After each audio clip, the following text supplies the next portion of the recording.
Hey guys, and welcome to another manuscript critique brought to you by Pepperfish Publishing. Before we get started, why not go ahead and hit those like and subscribe buttons, and also hit the little bell notification? Today we'll take a look at a book called Bridge of Stone and Magic, a fantasy novel by Trevor Hopkins. Bridge of Stone and Magic is part of Trevor Hopkins' Lindisfarne Bridge series of fantasy novels. The book blends elements of mystery, alternate worlds, history, and magic. The cover and promotional images are certainly in need of updating. Here's a quick mock-up to show you how it could look. This book has quite the word count, so I've chosen a very short excerpt to share with you today to give you an idea of what we're working with before running it through the critique tool. Life for Kevin and Tanji had fallen into a regular pattern. Not a rut, exactly. The mysterious world of Lindisfarne was even now far too new and exciting a place for Kevin to be in the slightest bit bored, and although Tanji knew vastly more about his own world than he knew about hers, there was still a great many interesting things for them to do together. Kevin's introduction to Lindisfarne, a series of events now quite a few years in the past, had been a slow and, he understood only in hindsight, extremely carefully managed process. Being initiated in the existence of what many might regard as an entirely mythical world was a delicate and protracted business. Although the other world itself was one whose description in myths and legends had a surprisingly consistent character across several continents and thousands of years. His first exposure to the enchanting strangeness of the other world was when Kevin had been commissioned as the leading architect for the construction of the new bridge. This was introduced as a minor civil engineering problem, the design of a bridge between the mainland of northeast England and the small island which lay a few hundred meters off the coast. For everything that he had understood hitherto, this was a distinctly backwater area, and even at the time, he wondered why such an elaborate and expensive construction was considered necessary. It was not long before he had the first inkling of the truth. The stormy straits that lay between the mainland of England and the island of Lindisfarne was actually a crossing between his own world and another one, that the apparently deserted island at the far end of the bridge was a placeholder in his world's reality for the universe which contained the other. The same effect was observed from the other world. His own world seemed to be represented by a tiny and uninhabited island. Before we even begin critiquing the manuscript, let's evaluate the opening line. Creating an epic opening line for any book is a tough task. It's widely agreed upon that Charles Dickens was the person to absolutely nail it in the classic A Christmas Carol. The Marleys were dead, to begin with. Chilling, whimsical, and mysterious, an opening line that makes you want to read on. Today's book opens with, Life for Kevin and Tanji had fallen into a regular pattern. Honestly, it reads as mundane and boring and could use a serious refresh. I'm already logged in to the Pepperfish Publishing Manuscript Critique tool. I'm using the Pro plan that allows 30 critiques per month of up to 10,000 words each. This plan covers full feedback, so it's perfect for the editing phase before sending out to agents. Plus, you can get a 7-day free trial, cancel anytime. For the most accurate critique, we'll select between fiction and nonfiction, and we'll also have to choose the genre. This is a fictional fantasy book. Then we can paste our chapter. Notice I've pasted the full chapter rather than the short excerpt. Then scroll down and hit Critique My Chapter, and after a few moments, your literary agent grade feedback will appear. So let's see how the book, Bridge of Stone and Magic, fares in today's market. First off is the overall analysis. The chapter presents an intriguing premise with a unique blend of fantasy and contemporary elements. However, it suffers from pacing issues and lacks a strong hook to engage readers immediately. While the world building is detailed, it often feels overwhelming and detracts from character development and narrative momentum. Next up, it tells us what's working. World building. The concept of Lindisfarne as a bridge between worlds is creative and offers rich potential for exploration. Character dynamics. The relationship between Kevin and Tanji has an interesting foundation, hinting at deeper complexities, especially regarding their past experiences. Intriguing premise. The mix of magic and technology presents unique challenges for the characters, which could lead to compelling conflicts. Then we can see what's holding it back. Pacing issues.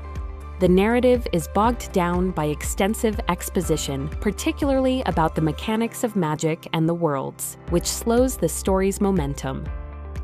Weak opening hook. The chapter lacks a compelling opening that draws readers in.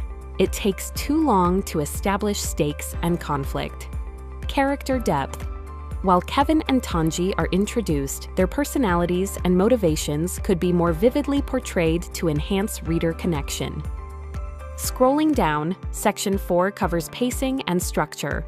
The pacing is uneven, with long passages of exposition that could be condensed or integrated into action or dialogue.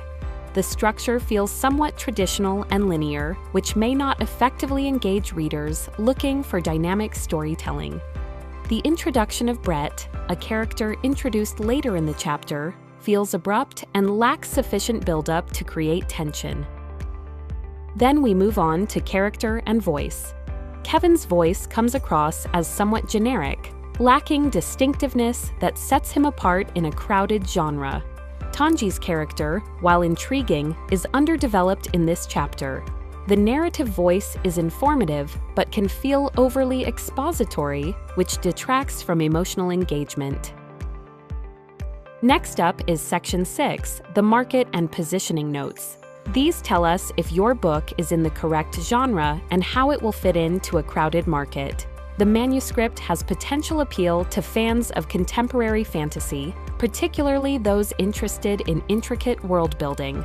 However, it may struggle to find a clear target audience due to its heavy exposition and slower pacing, which could alienate readers accustomed to faster-paced fantasy narratives. Competing works often balance world building with character development more effectively. This essentially tells us the author should intricately build the world through narrative and motions that seem natural. This would allow the world to build along with the story rather than an info dump overload that makes it hard for readers to connect. We'll scroll down again to the line level notes. These are the sentence-by-sentence mechanics of your book and looks at narratives and how they could be tightened. Life for Kevin and Tanji had fallen into a regular pattern. This opening lacks urgency, being initiated in the existence of what many might regard as an entirely mythical world. Overly complex phrasing. The apparently deserted island at the far end of the bridge was a placeholder. This concept could be simplified. Principles that even now Kevin found mostly incomprehensible could show more character emotion. Magic was both pervasive and reliable. Risks becoming a cliché. He could perhaps have been mistaken for a man 10 years younger. Feels unnecessary, could be more concise. The intertwined history of the two worlds. This exposition could be woven into dialogue or action. The politics that inevitably infiltrated every aspect of its governance. More specificity could enhance stakes. True, Brett had been instrumental in tracking down Tanji. This could be more dramatic. A cave, Kevin queried. This moment lacks tension, needs more build-up. Section 8 gives advice on your next revision pass. Strengthen the opening. Create a hook that introduces immediate stakes or conflict.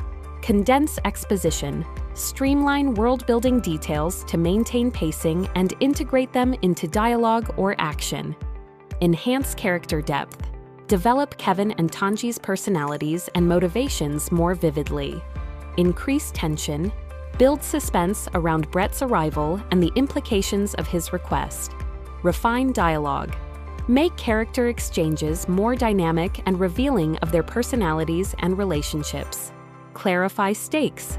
Make the political implications and potential conflicts clearer to engage readers. Show, don't tell. Use actions and reactions to convey information rather than relying heavily on exposition. Revise pacing.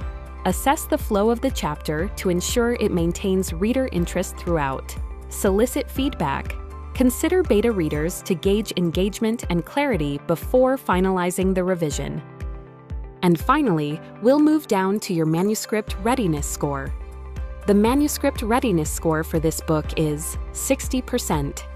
The justification for that analysis: the premise is intriguing but requires significant refinement to enhance engagement. Pacing issues stemming from excessive exposition hinder reader connection and narrative flow.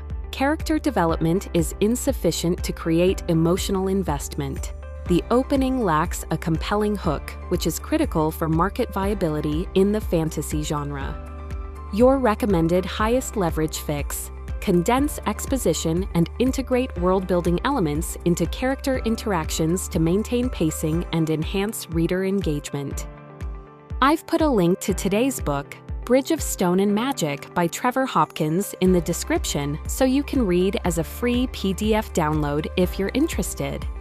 I really hope you've gained some insights today, not only towards improving your own writing, but also into how a literary agent or publisher would critique your submission. If you haven't already, I'd love for you to join us at Pepperfish. There's a completely free plan with no payment details required, so you can start critiquing your own manuscript today. And if you'd like to use the pro plan that I've demonstrated in this video, you can sign up to a 7-day free trial. Cancel anytime. Plus, if you use promo code 90OFF when signing up, you'll save 90% on your first month, taking it down to just $1.50. The links to both plans are in the comments. And if you have any questions or would like the chance of having your manuscript critiqued in a future video, simply email us at hello@pepperfishpublishing.com.